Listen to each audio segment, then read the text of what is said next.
Privacy embedded into design, privacy by design model जो कि doctor N कॉविकन ने बनाया था, जो कनाडा ऑन्टेरियो में इंफॉर्मेशन एंड प्राइवेसी कमिश्नर रह चुकी हैं।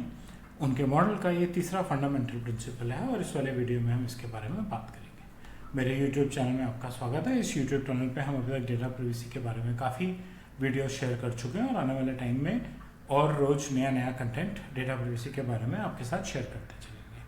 सबसे पहले हम बात करते हैं डेटा प्राइवेसी क्या है।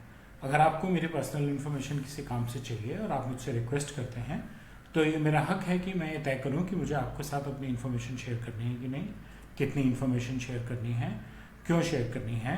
और अगर आप ये चाहते हैं कि आप अपना काम पूरा करने के लिए किसी और की मदद लें और मेरी इन्फॉर्मेशन किसी और के साथ शेयर करें, तो भी ये मेरा हक है आपको अलाउ करना कि आप मेरी इन्फॉर्मेशन किसी और के साथ शेयर कर सकते हैं या नहीं शेयर कर सकते। ये जो मेरी परमिशन लेने का सवाल है, इस प्रोसेस को हम कहते हैं कंसेंट मैनेजमेंट। बिना मेरी परमिशन के आप ना तो मेरी इन्फॉर्मेशन कलेक्ट कर सकते हैं, ना प्रोसेस कर सकते हैं और ना ही किसी और के साथ शेयर कर सकते हैं। और डेटा प्राइवेसी मुझे वो कानून दिलाती है, वो हक दिलाती है कि अगर मुझे कभी अपनी पर्सनल इन्फॉर्मेशन कहीं गलत तरीके से इस्तेमाल होती हुई कहीं गलत लोगों के पास मिल जाए तो मैं कानून की मदद लेके अपने आप का बचाव कर सकूँ। प्राइवेसी बाय डिज़ाइन का मॉडल ये कहता है कि प्राइवेसी के जो कंपोनेंट्स हैं वो एक बिजनेस के लिए बहुत इंपॉर्टेंट है। इसलिए एक बिजनेस को चाहिए कि प्राइवेसी की जितने भी प्रिंसिपल्स और कंपोनेंट्स हैं उनको अपने बिजनेस प्रोसेसेस का एक स्टैंडर्ड पार्ट बना लें। वो इस चीज़ की वेट ना करें कि प्रॉब्लम कब आएगी, अपने प्रोसेसेस को ऐसे रीइन्वेंट करें कि प्रॉब्लम आएगी ही नहीं। कोई भी नया प्रोसेस बनाएं, कोई भी नया IT सिस्टम लें, उसके डिज़ाइन के टाइम पे, उसके डेवलपमेंट के टाइम पे प्राइवेसी के सारे रूल्स और हैंडल करने के तरीके उसके अंदर डाल दें। और जब वो सिस्टम खत्म होगा और उसको सिस्टम को आप चेंज करेंगे, बाहर फेंकेंगे, तब प्राइवेसी कैसे काम करेगी, ऐसे भी सारे सिस्टम्स उसके अंदर आप डाल दें। ये एक बेसिक फंडामेंटल प्रिंसिपल है, प्रिंसिपल प्राइवेसी बाय डिज़ाइन का, कि आपका जो प्राइवेसी के नॉर्म्स हैं वो आपके डिज़ाइन के अंदर ही होने चाहिए।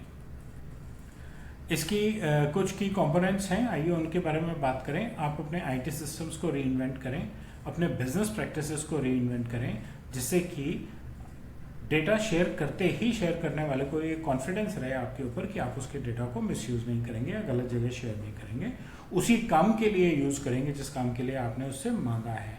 प्राइवेसी को देख लेंगे वाले हिसाब से मत देखिए, प्राइवेसी को अपने सिस्टम का पार्ट बनाइए, प्राइवेसी को अपने सिस्टम का एक बहुत एसेंशियल कंपोनेंट समझिए और बनाइए। Implementation approaches holistic, integrative and creative. Holistic means कि आप अपने ना सिर्फ उस एरिया में जहां आप देख रहे हैं, आप अपनी पूरी ऑर्गेनाइजेशन स्ट्रक्चर और सिस्टम को देखें, सारे प्रोसेसेस को देखें और सब में देखें कि कहाँ पे प्राइवेसी, कहाँ पे किसी की पर्सनल इन्फॉर्मेशन इस्तेमाल हो रही है, सो दैट आप वहाँ पे प्राइवेसी के फंडामेंटल्स यूज कर सकें।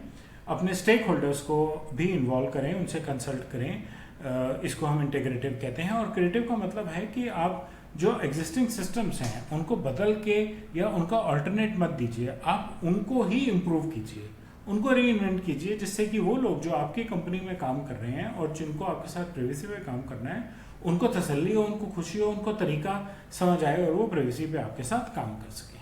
ठीक, ये है privacy by design embedded design की अप्रोचेस। ऑल्टरनेटिव नहीं देने का, सिस्टम को ठीक करने का, जिससे कि आप सिस्टम को ठीक से यूज़ कर सकें और सिस्टम खुद आपको प्राइवेसी प्रोटेक्शन और आपके कस्टमर्स को, वेंडर्स को, जिनकी भी आपके पास पर्सनल इन्फॉर्मेशन है, उन सबको ऑलरेडी प्राइवेसी में प्रोटेक्शन दे सके। की एस्पेक्ट्स, सिस्टमिक प्रिंसिपल्ड अप्रोच होनी चाहिए। हर एस्पेक्ट, हर प्रोसेस, हर इवेंट के अंदर प्राइवेसी के प्रिंसिपल्स एम्बेड होने चाहिए। आपको अपने एक्सेप्टेबल स्टैंडर्ड्स और फ्रेमवर्क्स पे काम करना चाहिए, जो आपको देखना चाहिए आपके ज्योग्राफी के लिए क्या है, आपकी इंडस्ट्री के लिए क्या है। आपको इस चीज़ के लिए तैयार रहना चाहिए कि कभी भी एक्सटर्नल रिव्यूज़ हो सकते हैं, कभी भी ऑडिट्स हो सकते हैं।